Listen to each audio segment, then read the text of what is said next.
Good evening, and a very warm welcome to everyone from sunny London, and especially to Steve Feller in the USA. So, fingers crossed that we don't have any hitches with Zoom. His topic this evening is money of the World War II internment camps on the Isle of Man.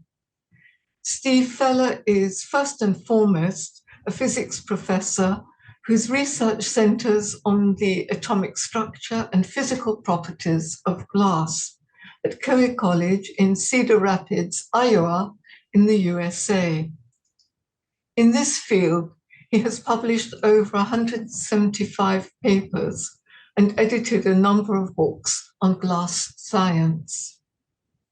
But he also has a research interest in the civilian camp money of World War II and written numerous articles on numismatic topics. Together with his daughter Ray, he co-authored Silent Witnesses, Civilian Camp Money of World War II. It was awarded the Book of the Year by the Numismatic Literary Guild of the United States. So we can now look forward to hearing more about the topic. Thank you very much, Steve. Well, thank you, Yana. I will share my screen so that you'll be able to see,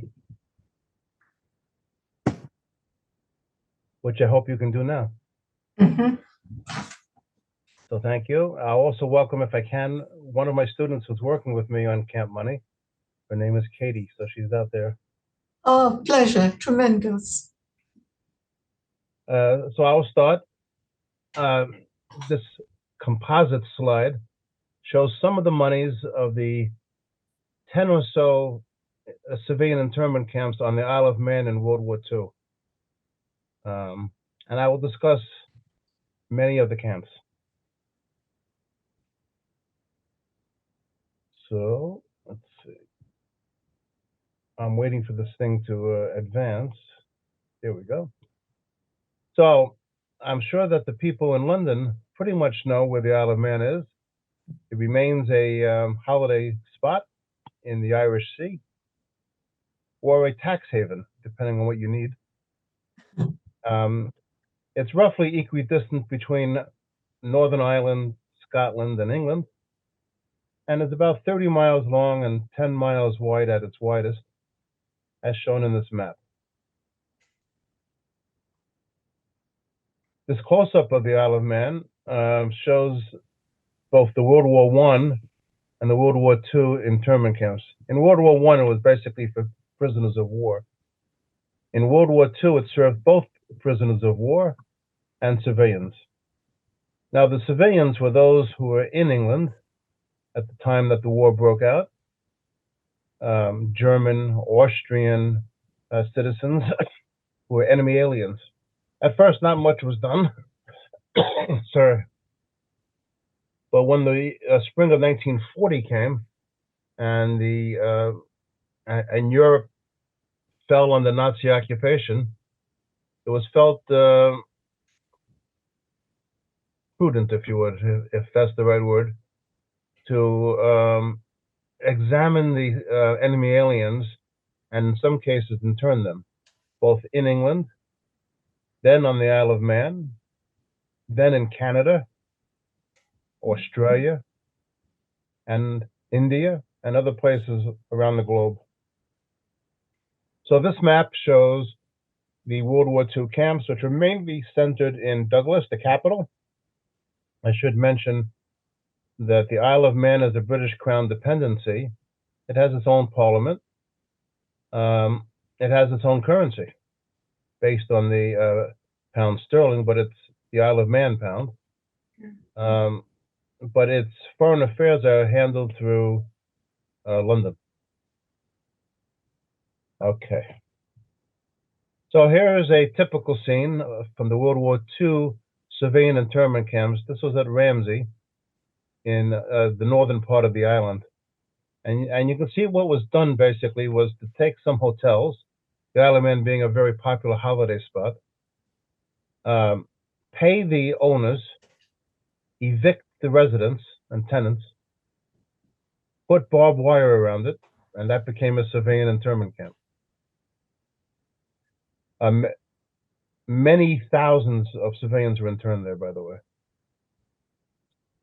In the case of Douglas, now we're zooming in on Douglas. These are the sites of the World War II civilian internment camps, starting with the Regent Camp on the south end, Granville, which is a hotel. Most of these are either hotels or blocks of bed and breakfast. Mm. The Sefton Hotel, which today is a 4-star hotel, which I visited, was and is a very well-known hotel in the Isle of Man. And up you go along the coast, Central Camp, Palace Camp, Metropole Camp, and just outside the city limit of Douglas is the Onken Camp, which was the largest of the camps. In the interior, you have a couple of campsites as well. And today, most of these are still intact. I should say that the Metropole campsite was destroyed not very long ago, and new buildings were erected there. But otherwise, the original structures are present. So, going then to the monies, any place human beings are interned or exist for some kind of period of time, weeks, months, and especially years, there is a need for a medium of exchange. An economy gets established, basically. And in the case of these internment camps, these were closed economies involving hundreds to low thousands of people. So the Sefton camp had a few hundred residents at the hotel, and they issued what is today some very rare notes of the Sefton IC, the Sefton internment camp. This is a half-penny note, and roughly the size of a large cinema ticket. And here you can see the 1-penny note, and on the back it was stamped by the authorities, if you would, within the campsite. And here you can see the 6-penny note, and basically it says Sefton Internment Camp. In fact, you can read the whole thing in a second. I'll show it to you. This is the Sefton Hotel in the pre-World War II period, roughly 1910 or so. And on the left is the Sefton Hotel, and the Gaiety Theater is next to that. Yeah. They exist today as well, except it's much nicer today. It's completely renovated. It's a 4-star hotel. That's my picture of it in 1999. So let me mention that the Iowa College Foundation granted me and a student passage to the Isle of Man to see what we could learn about the monies used in these camps. I contacted Yvonne Cresswell of the Manx Museum, who was a very gracious host and helped me locate all of the campsites, as well as she allowed us access to the museum's holdings of camp script. And they probably have the largest in the world. Here's a holiday card from 1940. And now you can see what's actually stamped on the back of the note: Sefton Internment Camp, Accounts Office. This is from that office. Happy New Year, 1940, going into 41. What I learned from this, by the way, is that there was at least two more denominations, sorry. The 2 shilling and 6 pence and the 1 shilling notes as well. So there were at least 5 different denominations of these notes. Now, there were many accounts of the camps by the internees, both verbal through the Imperial War Museum and written. And in many of these, you can read about the economies that existed within the camps and the use of the money. This camp was not open very long, just about 5 months, at which point it closed. So the money is extremely rare, but people don't throw away money. And when estates become available or auctions occur, the money can be obtained from time to time. Now we go down the street down the seaside, and we come to the Metropole Hotel. And now I want to tell you about this place a little bit more. So that block of buildings, including the Hotel Metropole, was the Metropole camp. And it's gone, as I mentioned. This too is a pre-World War II postcard, which I bought on the Isle of Man, at an antique store. They have hundreds of postcards. That was the golden age of postcards, roughly 1910 to 1920. And you can find postcards of every one of the campsites. So my student and I, his name was Eric. He brought a scanner with him, by the way. It was one of the first portable scanners in existence, 1999. And with the maps from the Manx Museum, from Yvonne Cresswell, we walked and visited the campsites. Naive, perhaps, but we went into the Hotel Metropole, which had one hanging light bulb by the reception desk. And down the stairs came a gentleman. He was about 80 years old. And so I asked a dumb question, perhaps it's dumb. Were you aware that this was an internment camp in World War II? He says, yes. And the next question, which seems naive, was I asked him, is there anything left from that period? Well, he said to me, they were clearing out the floorboards on the second floor of the hotel, and they found all sorts of papers from the period when it was a camp. Would I be interested in those? I said, I would be interested in those. And he handed me about 50 documents, original camp documents used at the Metropole campsite. So it is possible to find things even years later. Here's my picture of the Metropole Hotel in 1999. You can see it's somewhat decayed. Here's a close-up to convince you that it was not in the best of shape in 1999. And that's the door we went through, and we met the manager. Now, the papers included two time periods.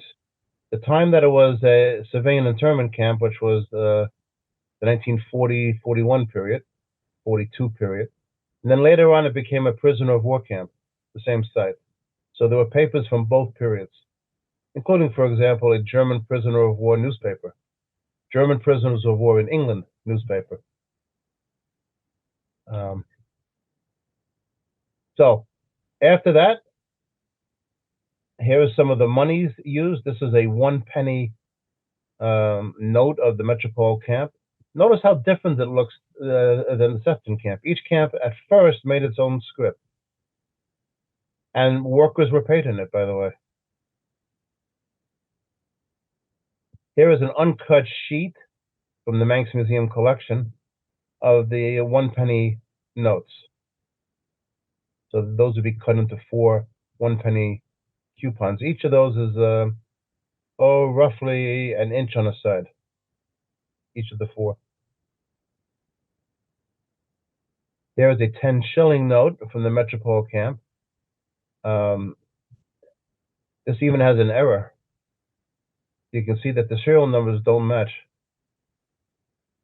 But it gives you an idea about the use of the money. It's signed by the commander of the Metropole camp. Metropole Internment Camp Douglas promised to pay the internee the sum of 10 shillings, which was a lot of money back then. This is roughly the size of a 5-pound note in England today. Here's a 1-pound note with the same inscriptions. No error in the serial number.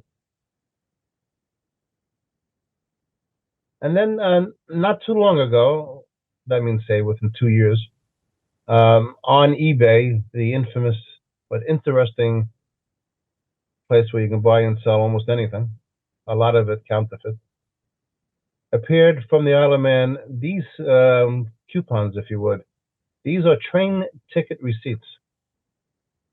Now, in particular, you can see it says on it, the Metropole camp, 2 internees, going to the Union Milk Farm with 1 escort in Ballona. Turns out that the workers because of the shortage of men who had gone to war, the people within the civilian internment camps were recruited to be workers and paid in the script that I showed you. So here is a receipt from one of the train rides to work at this milk factory. So this is a map of the train system on the Isle of Man, which turns out to be somewhat complex. There are different train lines, as you can see, which run to this day, by the way. It's a narrow gauge train system. It is the model for Thomas the Tank Engine, by the way. This is the train system that was used. And you can see the various stops on the train that were taken by the inmates to go to work. And, should I point out, the men were also sometimes allowed to go to the southern part of the island to visit women internees who were held in down by Castleton and Port Erin. They were held in various houses in, I guess you would call it, an internment camp section of the island. I'll come back to that as well. So this is the train station for the milk company, or farm, or wherever they would work. This is a typical train station on the Isle of Man system. Okay, still with the theme of the Metropole camp, these are two of the documents I found that were given to me by the proprietor of the Metropole camp. The one on the left is a Red Cross packing paper. You can see it's from the German Red Cross from the time period of when it was a prison of war camp. And you can also see the atomic bomb over Japan, 11 August 1945. Newspaper for the German prisoners of war in England. These sorts of things are now in the Manx Museum. Okay, moving along now. This is the Palace Camp, also on the promenade, facing the sea. Again, bed and breakfast locations surrounded by barbed wire became the Palace Camp. So we did the same thing Eric and I did. We walked into one of the hotels. They're all open again. They've been renovated. And I asked the manager again the same question. He was aware that it was a internment camp during World War II. He said there was nothing remaining from that period after the renovations, although I wonder what was there before they renovated. And then he said the golden words, at least to me. He said, the former manager of the hotel, Hilary Gard was his name. Hilary Gard was also a banknote collector. Would I like to meet him? I said, yes, I think I'd like to meet Hilary. So he rang him up, and Eric and I waited a few minutes, and Hilary drove us to his house, to a loft over his garage, and there were the mother lode of documents about the camp monies from the printing companies, images of all the notes. It turns out that he had donated his collection to the Manx Museum. He was the source of the notes. And so we spent a wonderful afternoon scanning hundreds of documents on the Isle of Man monetary system. Now, he was also quite gracious. He served us tea and biscuits throughout the afternoon. But I must say, I told my student, enjoy the tea, enjoy the biscuits, which Hilary just served to us on top of the documents in the loft over his garage. I said, but no matter what happens, you keep scanning. There's no stopping of the scanning under any circumstances. And Hilary was a wonderful host. Hilary then introduced us to Alan Kelly, who to this day remains the leading professional numismatist on the island. He drove us to Peel, where the Pefferwell camp was. I'll show you some of their notes in a second. And so we learn more about the camp money through Alan Kelly. He is now the co-author of the standard numismatic reference on Isle of Man paper money. This is the palace camp when I took the picture of it. As you can see, it was basically put back together again after the war. A topic which is as large as the money, if not larger, is the philatelic history. Here is a letter leaving the palace internment camp and going to London, and you can see it's going to the I can say it, apostolic, that's it, the delegation in London, in Italian. So this is going to a church group, to the, I guess it must be the Catholic Church, 1941. I must say, I don't spend all my time on eBay. I think that's a fool's goal. But once in a while, curiosity will get my attention. And I'll search on things like Palace Camp. And up popped this thing. So this is an original wallet that was on eBay with this guy named Barbado Forte. Some of his papers, his records, and 4 civilian internment camp notes. 2 from the Anken camp, and I'll explain more about them, and 2 from the Palace internment camp, including that halfpenny note is the only one ever reported on that denomination. So this was a find. I guess for me, luckily, not many people noticed it, so it wasn't that expensive. It turns out that the Forte family, you probably maybe know this better than I do, they ran a series of ice cream parlors throughout the British Isles and were fabulously successful after the war. But during the war, he was an Italian citizen. So he was interned at the Anken camp and then the Palace camp. We can even tell the order. He went to the Palace camp first because those are the earlier issue of notes, and then the Home Office notes, as they're called, the civilian internment camp notes, to him were issued in Anken, and those came after the script notes were retired. So he must have gone from the Palace camp to the Anken camp. Sorry. So this is that, as of now, unique halfpenny note, which is now in the Alan Kelly book. I sent him a scan. You'll notice that it's been backed. It's not in great condition, and it's been pasted to a wrapper. I'm not sure when that was done, but I think it's contemporary to the camp. This is from my own collection, not from that particular lot, but from an unused 1 penny note from the Palace internment camp, which shows you that they came in booklets, which were stapled together. And within the booklet, all notes had the same serial number, or a control number, I guess you'd call it. And now this then, I'll explain. This particular one's from the Palace camp, but most of the civilian internment camps went to a common style note printed in London, modeled after POW notes. The POW notes have a big WD in white, and these have HO for Home Office.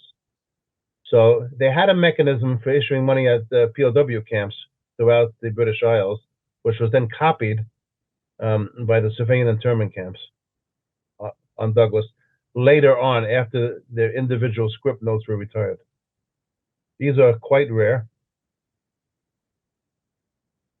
Okay, now this is the Anken camp now, or now, I mean, when I photographed it in 1999. Okay. This is the design of a 10 shilling note from the Anken camp. The Anken camp notes are amongst the most elaborate of all of the civilian internment camp monies. This note never came into being. It was just a design. As you can see, Anken internment camp, Douglas, IOM, Isle of Man, technically it's in Anken, which is just north of Douglas, the commandant, and so on. It's really a printer's mock-up of what the note would look like. Here then is the 5-shilling note as issued at Anken. Now that Tower of Refuge on the left, the vignette of the Tower of Refuge, is in Douglas Harbor to this day. And so that's, I guess you call that a symbol of the Isle of Man. And the money resembles loosely contemporary British currency in style, I guess. There were no 5-shilling notes in British money at that time. The British used actually, the minimum denomination was £5, and these are known as black and white notes in World War II. But in the internment camp, there wasn't really a need for a £5 note, so they made this 5-shilling note instead, worth, for Katie at least, 20 times less than a £5 note, there being 20 shillings in a pound. I should mention that there's a whole numismatic story of the British black and white notes, as they were called, from World War II, because they were counterfeited by the Germans in the concentration camps. So that's a whole other story entirely, which I won't get into now, but I'll mention it. To my knowledge, by the way, none of the Isle of Man notes have been counterfeited. Here's my picture of the houses that the internees lived in Anken. So you could walk there from the center of Douglas. It's about a 20-minute walk, and then you end up in Anken. This then is a contemporary World War II image of the Anken camp with the barbed wire surrounding it from the camp newspaper, a valuable resource. Many of the camps issued newspapers throughout the internment period, including, for example, the Sefton Hotel, where you can read about the economy. And the name of the paper in the Anken camp was the Anken Pioneer. And here's another image of one of the houses in the January 12th, 1941, Anken Pioneer. And notice, you could buy it for 2 pennies. And what could you use to buy it with? The scrip. They also had bank accounts. There was an operating bank within the camp. Here's a 2 shilling and 6 pence note from the Anken camp. And on the back, there are 2 interesting things. First, you can see the stamp. It says Granville Internment Camp. So the Granville Internment Camp, I guess the way to say it is, subcontracted with the Anken camp for banknotes. The Granville camp was on the other side of Douglas, on the southern side of Douglas, in a hotel. I'll show you a picture of it in a second. So this is from August 2nd, 1941, Douglas, Isle of Man. But also interesting was that this was not negotiable, this particular note. They come both ways. Now you might wonder, why would a note be made like this and be not negotiable? Well, there were numismatists in World War II, of course, from the British Isles, who wrote to the camps asking for examples of the money. And this is a note that was sent as a courtesy, showing what the money looked like. And so, I guess to be careful, they wrote not negotiable on it. It was just a souvenir of the camp money. I even have letters from this camp written by the commandant in response. This is the Granville Hotel in 1999, which was the site of the Granville camp. And this is about, if I had to guess, 1.5 miles to 2 miles from Anken. Now it's a somewhat run-down hotel. Not like the Sefton Hotel, I can assure you of that. Here then is such a letter from the commander of the Anken internment camp. Dear sirs, in reply to your letter of the 19th, I am enclosing herewith a further 2 sets of our token money And thank you for your, I don't know, it's blocked out, for these and the previous 2 sets supplied. I regret that it is impossible to send any half pennies with the enclosed collections, as they have all disappeared from circulation. I'll explain the meaning of this in a second. Have been taken as souvenirs, etc., and it is not proposed to have any more struck. So this is actually in reference to coins struck at the Onken internment camp. So they had banknotes in larger denominations, and they had coins. And you can see, well, I'll continue. The following are the particulars for which you ask. Notes printed by the Phoenix Printing Company Limited, Liverpool, designed and drafted by an internee in this camp, numbers printed. So you can see there's a 10-shilling note, a 5-shilling note, 2 shilling, 6 pence. The 10-shilling note was like the 5-shilling note I showed you, not like the mock-up. And so there were 12,000 notes printed, and there are the serial numbers. First issued October 7th, 1940. And then the coins, struck by J.R. Gaunt and Sons Limited in Birmingham. Number of coins struck, and it looks like about 24,500. In 1 halfpenny, 1 penny, 6 pennies. But by the time this letter was written, the halfpenny coins were all in circulation.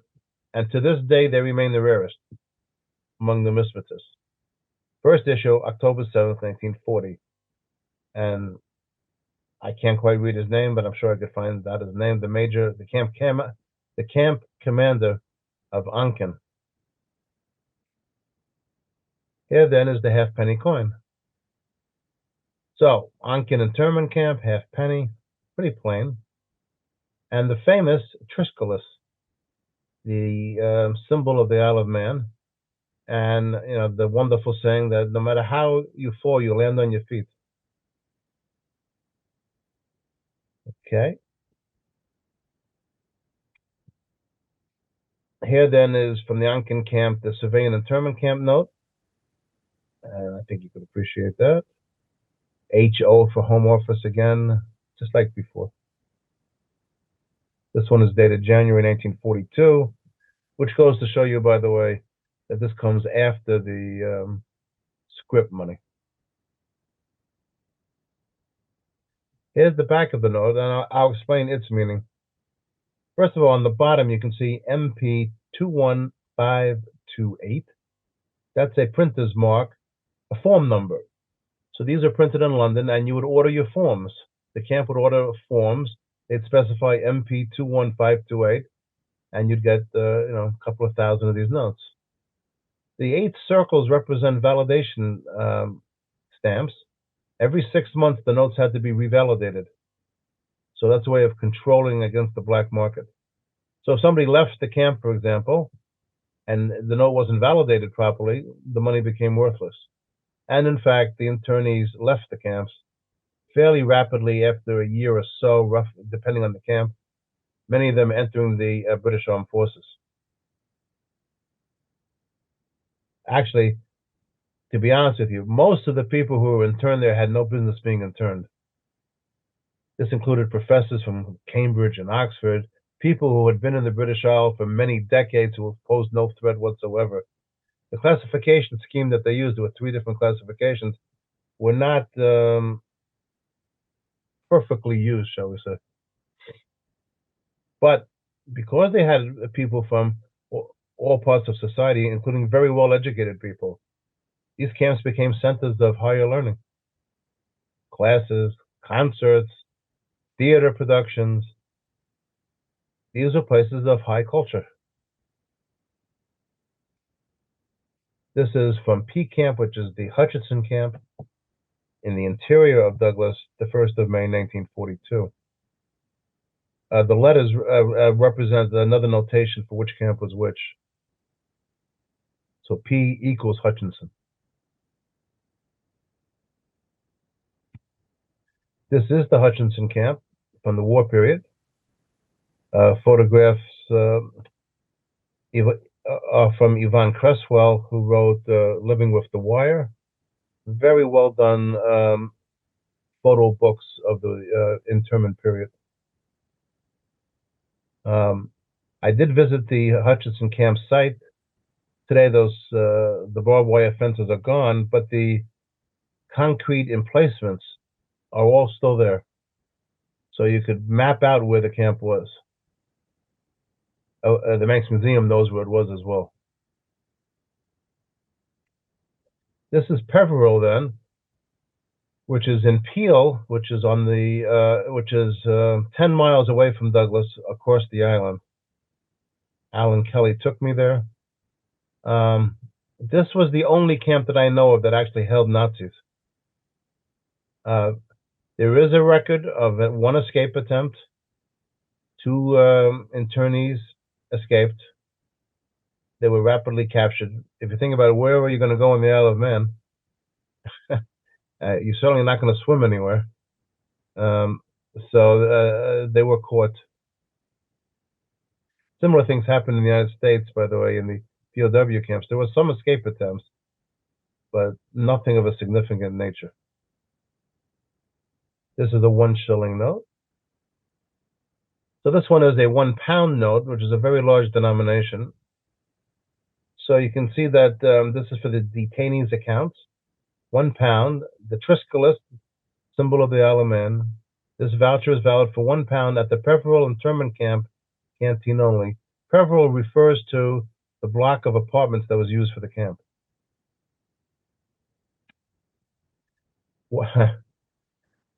I laugh because this is a check from the Peveril camp, and I found this at the Manx Museum. And when I saw it, I asked if we could scan it.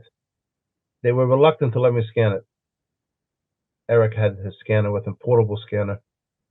So I said, okay, can I get a photograph of it? They said yes. At that time in 1999, that was £25. Not a small sum for a photograph, but well worth it. I needed an image. So they take it was in like a book form with plastic sleeves. They took it into the office, and the next thing I know, they have this piece of paper, the photocopy of the note. So I asked them, what is that? And they go, that's a photocopy. I said, I'll tell you what, give me back my £25. I'll take that. They literally took a photocopy of the note. I asked them why. They said, they wanted to know which note to photograph. I said, this is good enough for me right here. So perhaps it's not quite as nice as a photograph, but it still has the information. That's a check for 5 shillings 5 pence. This is also from Peel then, the HO common issue. Now, these are Isle of Man Railway Company receipts for many of the camps, different than the ones from the Metropole camp that I showed you before. So, for example, the one on the left is going from Port St. Mary to Castletown and back. To me, undoubtedly, this was for women. And you can see there's 1 escort, and there's 8 aliens who went with the 1 escort from Port St. Mary to Castleton and back. On the other ones, I mean, I can read, you can see 3 internees. In one case, you can see all sorts of combinations of people going from various places. These are still on eBay. Every so often they appear. They're coming from one collection, so every so often I buy 5 of them. They're about £5 each. To me, it'd be criminal not to buy them. Here's a group of internees from the war period, from the Manx Museum picture of German nationals being escorted along a quiet street into Douglas, Isle of Man. I put this in here because it ties to the fact that in many cases the train systems were used to transport workers to farms. And then we have this story, which I think some of you might be familiar with, the story of the money from the women's camps. So I first learned about it from Living with the Wire. Yvonne Criswell mentions that a unique aspect of the women's camp at Russian was the service exchange. It was arranged for a service exchange where people could could do best, say sewing or weaving or mending or whatever it was. And here it is, it was paid in tokens. And with those tokens, you could buy anything. You could even pay for it in the camp cafe. If you had money enough to buy, there were beautiful materials in the shops. And if you had money enough to buy that fabric, you got a dress made very cheaply. Source Margot Potlitzer, Imperial War Museum. Further, eventually the Collinson Cafe was put at the disposal of the internees, where you could buy a cup of coffee and you could eat very good cake, very, very good cake baked by the internees. Additional details are provided by Ruth Walcott about these tokens, and her description is absolutely astounding in its detail.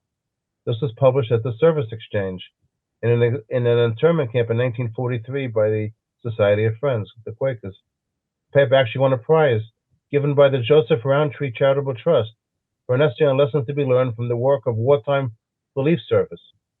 And then I actually typed out part of the story. I'm not going to go through the whole thing now. But basically, the woman had this idea of an economy and token payments in the middle. All we offered was payment in tokens, of which one of us was busy producing some thousands by cutting cornflake boxes into small squares and putting our rubber stamp on them, our mint. Then we waited. Would a single soul turn up? To our surprise, during the first 2 weeks, 1,200 women volunteered, and on goes this fabulous description, absolutely fabulous description of the use of the money in the women's camps on the southern part of the Isle of Man. Now, you might think after this fantastic description of the script money that I could show you an image of one. I cannot. To my knowledge, not a single one of the tens of thousands of script notes cut out of cornflake boxes has survived. I've tried assiduously to find one. I spoke to the leading numismatist on the Isle of Man, Alan Kelly. I spoke to Hilary Gard. I spoke to noted numismatists in the British Isles. Pam West is probably the leading banknote dealer in your country. Not a single one has seen a note that has survived.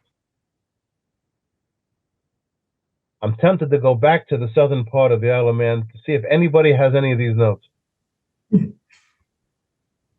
Gradually, internees able to pay in cash availed themselves of our services, cash being the token. The laundry was always fully employed, and so on and so forth. All the details, look at this. In December, they had 6,000 tokens in circulation. Inflation was rampant. The whole economy. And I'm going to go on. The tokens, by the way, we do know from this description, were for 3 pence. So as I typed at the very, very bottom, a 3 pence token is thus reported, but it has never been seen. Now, part of the story was, according to Ruth Walcott, there were about 8,000 tokens in circulation at one time. More than that were printed, which came back 10 times. Except for 260 tokens which have not been presented, all tokens have been duly redeemed. So at the very least, they're rare. But still, there were 260 which were not presented. And where are they?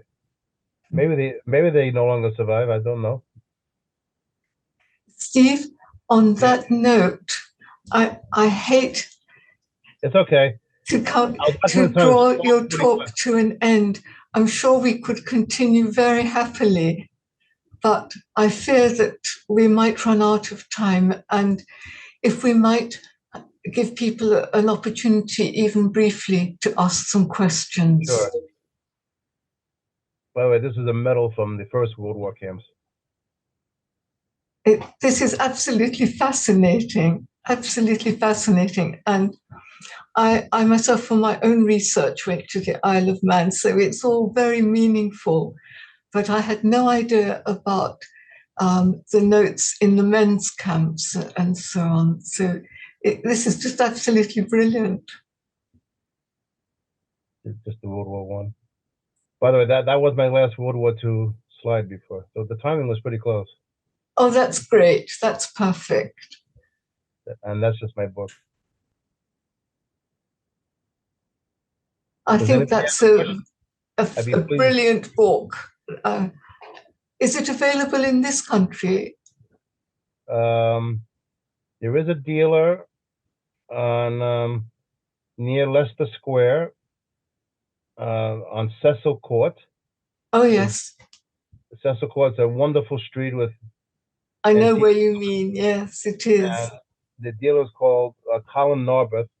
His son runs it, Simon Narberth. He might have a copy of the book. Oh, I'll have a go. Thank you. It's a wonderful shop to go to anyway. It is indeed. It is indeed.